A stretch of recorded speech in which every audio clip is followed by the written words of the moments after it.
Hey everyone, JCS StarCraft here, bringing you the semifinals from the Zotac Weekly Cup number 18. This time between LucifroN as the yellow Terran and Naama as the red Terran, spawning here on Steps of War. LucifroN, the young player from Spain, who made his transition from Warcraft 3 over and has been doing incredibly well in StarCraft 2. He is one of the 16 players who I think is currently playing in the group stage of the IEM Challenge, getting that early scout out there right now. Steps of War, a very short rush distance between the two, so wants to make sure that he can scout out his opponent. And Naama, the 17-year-old, I think, from Finland, who also started with Warcraft 2. No, he is running that out, not to scout. He is running to do some sort of proxy racks right now against his opponent, and this should be pretty interesting to see. If Naama doesn't scout this out, could be a lot of problems for him. So LucifroN, the aggressor, already pushing forward in this game. The Zotac Weekly Cup is played on Sundays. It is open to everyone. Usually, I think there are about 512 players. You end up with about 8 rounds, and the semifinals is a best of 3, and the finals is a best of 5. So these two players right now playing a best of 3. Naama now going to get his scout out. Will he see this is the question as he runs along. Yes, he will. This interesting scouting location, so I guess players at this level do suspect this kind of stuff going on. There is some talk going on. I think there was some pausing of the game.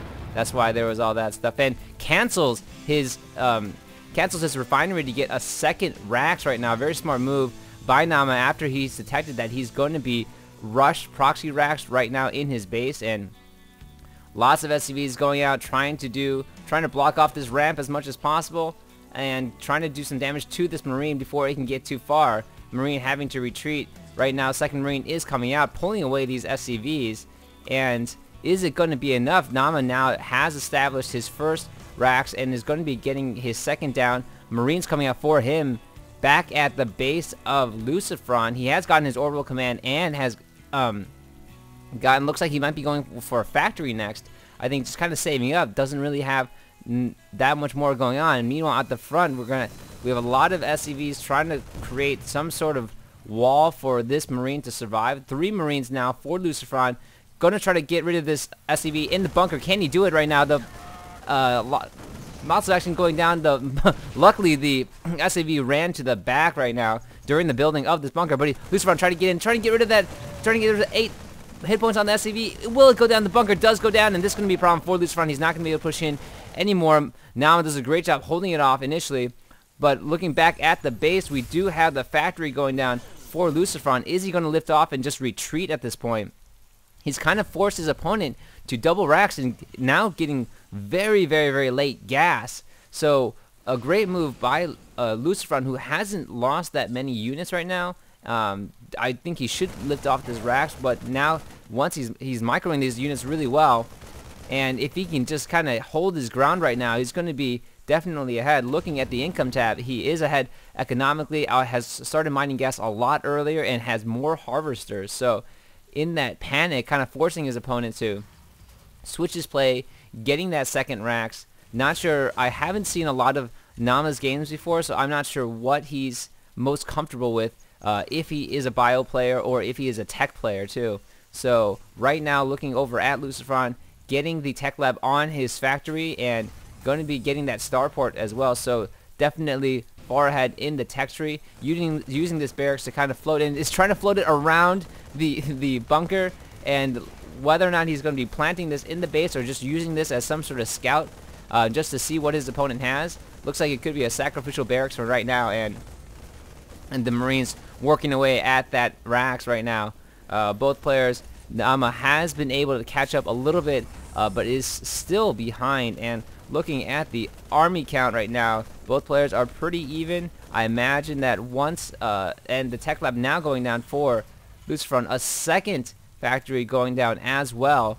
Reaper coming out with nitro packs from Naama. I think this is a good decision right now, given that he is behind, and I think he knows that. But once this Banshee comes out and the cloak being researched, things are going to get pretty difficult for Naama at this point. He doesn't have a lot of units right now and is trying to do some sort of quick counterattack Now going to be getting to the second command center. I think he realizes that he is behind. He has not, I don't even know if he's been able to, oh yes he does have, oh he's throwing a scan down at his opponent and now finally sees what LucifroN has and sees how far ahead LucifroN is tech-wise. I'm sorry, that wasn't, for some reason I thought that was the second factory, but he is just building a second rack. So here comes the Banshee out onto the field. Another Banshee being pumped out right now. Unfortunately for LucifroN scouting again with that